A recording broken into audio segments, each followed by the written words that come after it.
I'm sure I'm much like everybody else. We started 2023 with huge ambitions to do awesome things this year.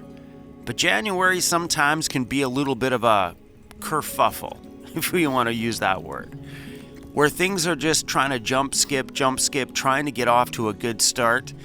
And I realized something when I started this year, that I need two of me. And I'm pretty sure this is a story for a lot of you too, that you have so many dreams of things you want to accomplish that it takes more than one person to get the job done. What's going on? I know you can't have it, bro. Careful. I'm just trying to thaw out your food, buddy. Ain't gonna wait. Let it thaw out, bro. I'm trying not to cook it over there. It's coming, buddy. If I look back at previous Januaries and some of the goals that I used to have, they were like, okay, this is the year I'm going to get a better paying job. And then after that was, this is the year I'm going to quit my job. And then after that, I still had that dream because I didn't have the courage to quit my job.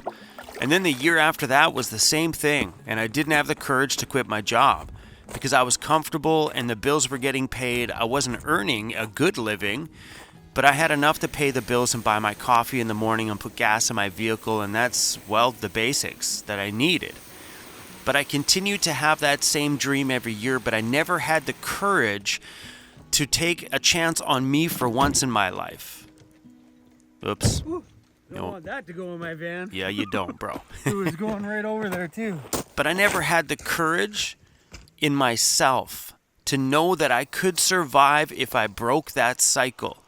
So I continued to have that dream every year of taking charge of my life and getting out of the 9-to-5 grind. And then that year came by where I finally did it. I finally had enough and I ditched it all.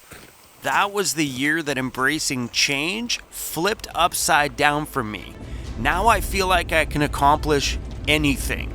That my goals and dreams in life just got bigger.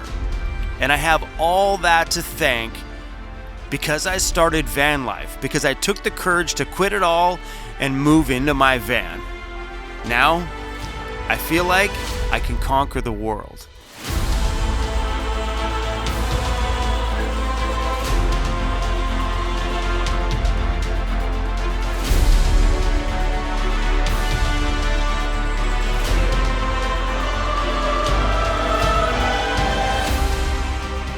This is a good sign. I want to have a shower. I wonder if that's deep enough to drop in there. Nobody's gonna come that way. We're gonna turn around back in and have ourselves a nice warm shower. Go in the ditch. Don't judge me, bro. We did it.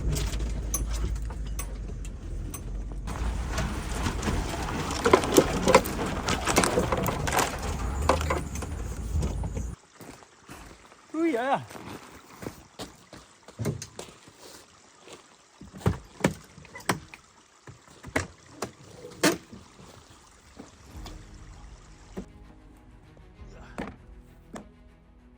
I got the shower connected on my pull-out drawer here.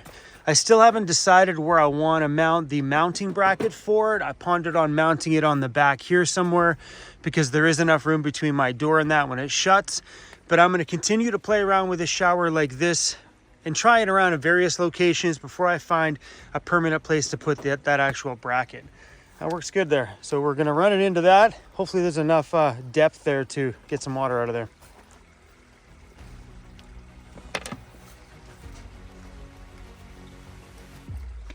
All set up, magnet. All right, fingers crossed. Oh yeah, look at that. Just perfect.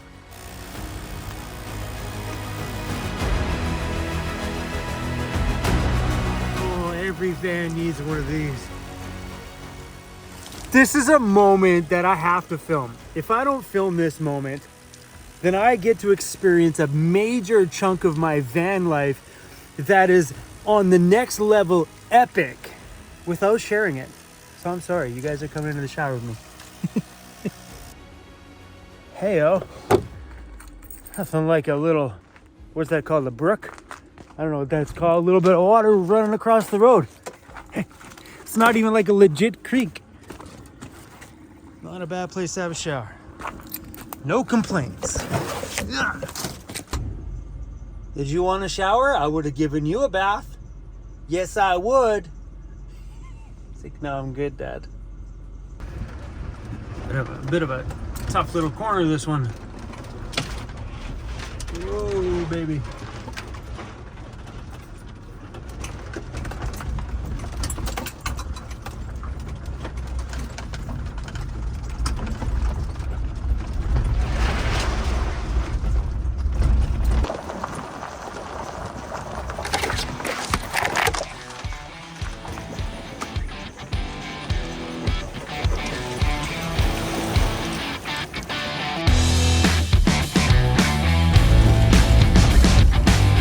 So if you guys listen, my van's a little bit quieter. You don't have loud clanging from behind my head in the kitchen. Like, I don't hear my kitchen countertop at all right now. I hear a bunch of things banging off the wall, which is probably some cabinets just vibrating against the wood walls. And a little bit of my DJ controller, which I know is hanging out back there. Oh yeah, we okay?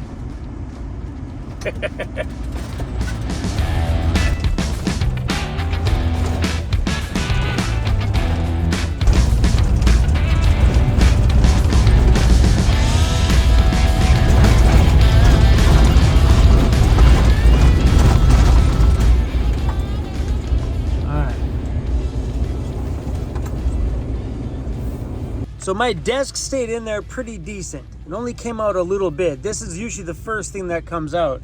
And the DJ controller just kind of got wedged in there. So the way I did it didn't work. I think we're definitely gonna have to like lock these in. I thought for sure maybe that, I mean, like the desktop's pretty good. Ah, another fail. But that's no fail. You missed that video? I put a little rubber gasket along there to cut that noise out. And inside of my stovetop here, I took the backing off. There used to be these two little side swing out arms here which keep the breeze from hitting it when you're outside.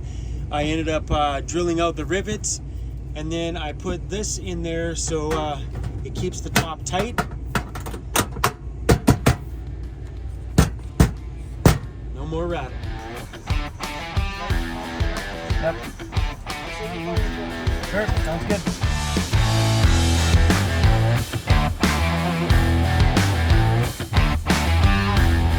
There's barely anybody at the campground. Like, there's nobody on this side at all. There's two campers at the other end.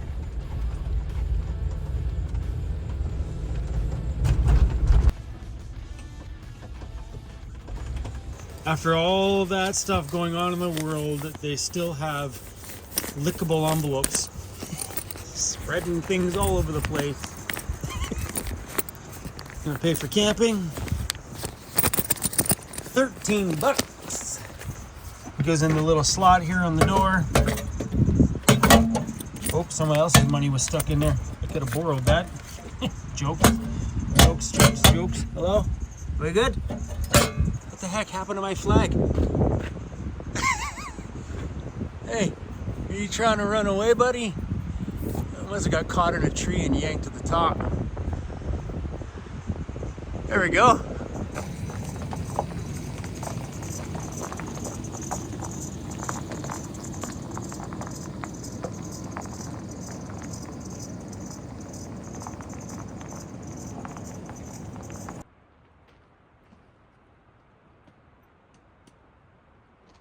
Where's it going?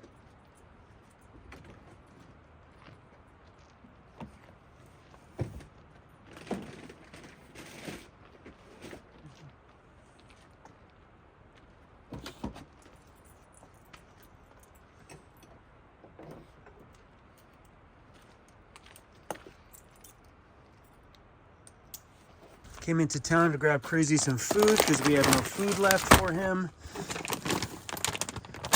He's hungry. Are you hungry?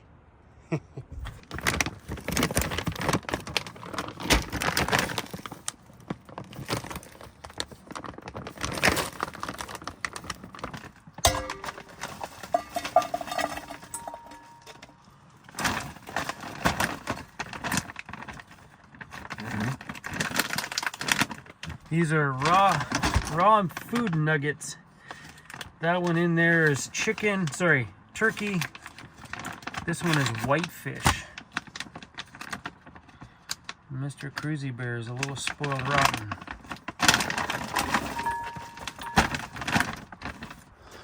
All right, so hopefully there's room in the freezer for this. All right, let's see if we got some room in there. Uh-oh.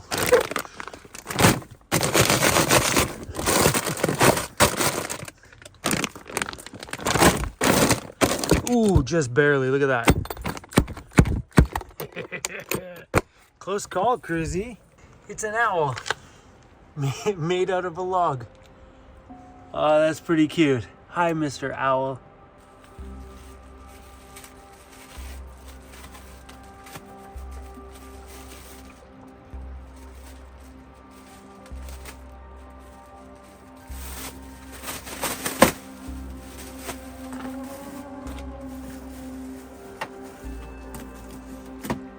You guys want to see something that I haven't had in my van for a while?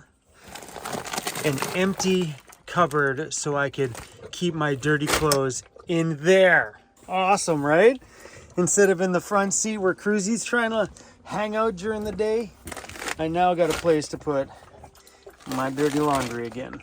Cruzy, you sound disgusting when you eat. So gross. You guys hear that? He's so disgusting.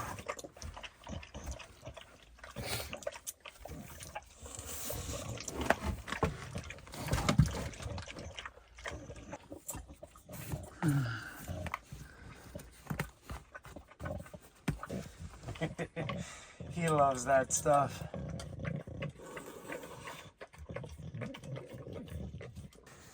The amount of water that's underneath Cruz's bowl. That was gross, Cruzy. I felt it on my sleeve. That's why these wood bowls are covered in so much epoxy. You see how shiny it is? It's covered in so much epoxy here because these bowls, well, they splash around and then it becomes like little pools underneath here. These bowls are awesome.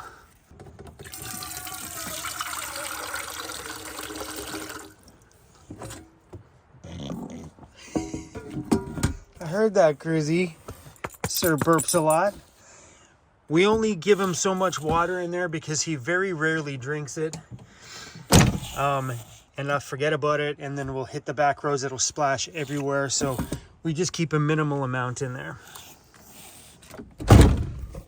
You barely drink out of that bowl, don't you? It ain't bedtime yet, buddy. It's only like 6 p.m., bro. It's not bedtime yet. Mr. Cruz is like, every time is bedtime. Because our boy here is on a raw food diet, he doesn't drink much water because all of that raw meat is like our body. It's 70 to 80% water. And I always add a little bit of water to that mixture as well too. So he's getting all the liquids that he needs from his food. And he doesn't drink out of his water bowl very often anymore. And I always keep water out there for him, but he's getting a lot of his moisture from his food. So no more dry kibble and stuff like that for him. I think that's what got him to the point of getting bladder stones the other year, was all that dry food. And, you know, exercise and everything else. If he wasn't drinking out of his own water bowl and getting his own water in, I think that's where that problem came in. So now he's on 100% raw to make sure he gets all the fluid that he needs. And he likes it. I bet you if I threw down kibble right now, he'd look at me going, yo, what the heck is that? You'd probably eat it. You'd totally eat it, wouldn't you? I don't care, Dad. I'll eat anything. I don't know where I put it. Uh-oh. What's stuck in there? Well, that's from the bottom. Something in the bottom drawer has got the snag. Oh, it's the plate. Happens sometimes. There we go. When I was sitting in town today, I was taking a look through my channel and taking a look at what my biggest videos on this channel are. And it amazes me that all my big videos are van tours. All of them. Well, except for a couple of them, but 90% of my biggest viewed videos on this channel are van tours. And I don't do van tours on this channel anymore because out of nowhere, everybody stopped watching all my van tours. My van tours did so good. They drove so much traffic to this channel and were the reason why I blew up there for the longest time, because I throw up a van tour and 1,000 new people would join my channel because of one van tour video. And then within like a span of a year, people started to complain that they hated the van tours. I'm like, where did this all happen? But look at my channel, man. Like, this is insane. Number one viewed video. This is in order. 1, 2, 3. So van tour, big military truck tour. Me in a van. Me talking about parking. My personal van tour. Me talking about parking. Van tour. My van tour. Jeep tour. These are the biggest videos, like bus tour, the whole homeless guy in Squamish that I ran into, van tour. And whoa, a Jackery video is in my top. Insane. Yeah, if you look at these, man, like majority of the big ones are van tours. Look at this. Van tour, van tour, van tour, van tour, van tour, van tour. Are you serious? Like, think about that. So if I were to look at my channel that way, it would say like I should just make more van tours. But the problem is that people just stopped watching them. So we ended up starting a second van tours channel. I don't know if you guys know this or not yet, but I started another channel to throw all of our van tours on. And even last year, towards the end of last year, I experimented with another van tour on my channel, and it still didn't do well. People didn't like it, and I filmed that one myself with a guy in Quebec. And right now, I'm on the fence in a big way on if I'm going to continue to push that secondary channel or if I'm going to put them on this channel. So, because I know my audience is changing and forever evolving, what do you guys think? This has been a discussion on my channel a lot. I've brought this up a fair amount. A lot of people say keep them on this channel, but a majority of the people say we don't want to see them on this channel, throw them somewhere else. We want to keep this channel straight vlogging, Chrome, straight you. So let me know what you guys are thinking right now, because it is a new year, it's time for change, and the other channel isn't doing very well. So starting a YouTube channel, you guys, is not easy. And think about this. I have an audience on this channel, but I started a second channel, and we think we got, I think when I first mentioned it, I think we got 5,000 subscribers went over there, but all that channel's growth is from this audience. It hasn't grown naturally on its own on YouTube. Starting a YouTube channel is insanely hard to do. Even from a YouTuber who already has an audience on one channel, they just don't go over there. You know what I mean? And I've been pumping videos out on that one, not as often as I should, but there's probably a dozen or so videos on that channel, and it's not grown one bit outside of my personal audience from here. Starting channels are hard, my friends. But yeah, man, just look at that. It's funny, like all my big videos, majority of them are van tours. I kind of, something inside of me says I should do them here, you know? But some part of me is just like, I don't like the kickback from everybody who hates them, you know what I mean? Because I know what's happened with my channel over the years is that we have all evolved on here. Now I've moved forward, got myself a shop to work on the ambulance, so there's another diversity of content there that I find a lot of my audience here just isn't into watching the inside of another person's van on this channel anymore. But anyway, guys, let me know what you think about that one, because I would have no problems putting them back on this channel, but I also have no problems keeping them over there. So if you're into van tours, go check it out. I'll leave the links to that channel down below. It's called Van Life Tours. Super simple. I just posted a really nice one of a really sweet couple, and yeah, it was just a good video. It was rather beautiful. But anyway, guys, super simple video here today. I ended up coming back into town because I needed food for cruise and I wanted to go to my shop, but then it started to get dark. I'm like, I'm not going to my shop tonight.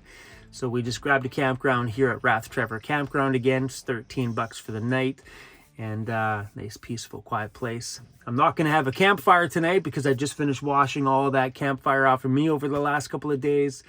But anyway, guys, your input here really means a lot to me. It means a lot to me because I spend my days producing content that I think is entertaining, that I'm hoping you guys will enjoy. So asking you guys questions sometimes like, should we put van tours here or should we continue with the second channel, means a lot to me to get your input because you guys are my audience. And I want to make sure that what I'm producing here is educational, inspiring, and entertaining. So I want to make sure you guys all get what you need right here on this channel. All of it. Whatever you need. You need an informational video? I'm in. So let me know about those van tours, you guys. And let me know if you guys have ever watched any of them. There's some good ones on here. Something I also noticed too that's really weird. Some of my favorite videos that I have ever produced on this channel get the worst views. Like, how is it that a day that I'm editing a video and I'm like, oh my gosh, this is so impactful. This video is so packed full of action, inspiration, enjoyment, great music, great scenery. The ones I get pumped about are always the worst viewed videos on my channel. And I hear that that's not just a me thing either. Emily was telling me that she watches Kate and Nate. And they said the same thing, that some of their worst viewed videos of the year were their favorite videos that they had ever produced. So it's not a me thing. I think what it is like people fiend off of negativity. That's why sometimes you see on our channel that I will, like the other week we posted a video that said windstorm knocked down trees and blocked the road. If you tag it like that, it's true, it happened. Windstorm knocked trees across the road and we had to move a tree. It did happen, but we were not in the windstorm, but a windstorm did knock down the tree. So if we were to write something like, oh, we had a beautiful day in the backcountry, what an inspiration being surrounded by beautiful nature, nobody would care and press play. But if we tag it that way, people come over and watch it. That's why we tag our videos that way. We tag it in a truthful way, but still clickable enough that someone's like, well, what happened? Press play, because that's all the titles are for, is to entice people to press play on a video. And I think that's what happens with our biggest edits. Like my favorite videos, I think I title them Too Happy. And it's true. You guys can say whatever you want, but it's true. If we tell people exactly what that video is about, nobody presses play. Or if we make it so it's like, oh, this was the best day of my van life I ever had, blah, blah, blah, blah, blah. Because we wrote it's the best day of our van life, very little people will press play. And that is 100% the truth because we see it in our analytics every time. Anyway, I don't know how we got from having a fire in the backcountry to having a shower in a creek to sitting here talking about YouTube analytics. So on that note, my friends, thanks for rolling along with me in another crazy van life day. We're back at the shop for the next few days after this. I got some stuff I need to do to the ambulance to get ready for Lauren to come. And yeah, maybe we'll get an update from Lauren here pretty soon. He's just waiting on waiting for the transfer case for the ambulance. So we're converting the transfer case for the 4x4 stuff to a manual transfer case. So you're getting rid of all the electronic ones. It used to be a push button 4x4, and I don't want anything to go. I don't want electronic stuff like that that can fail in the backcountry on me. You know what I mean? So he's getting the transfer case and stuff all done and rebuilt. And then once that's in, he's coming back. Thanks for watching, you guys, and I'll see y'all soon. Cheers, everybody. Still got a little bit left in here. Cheers.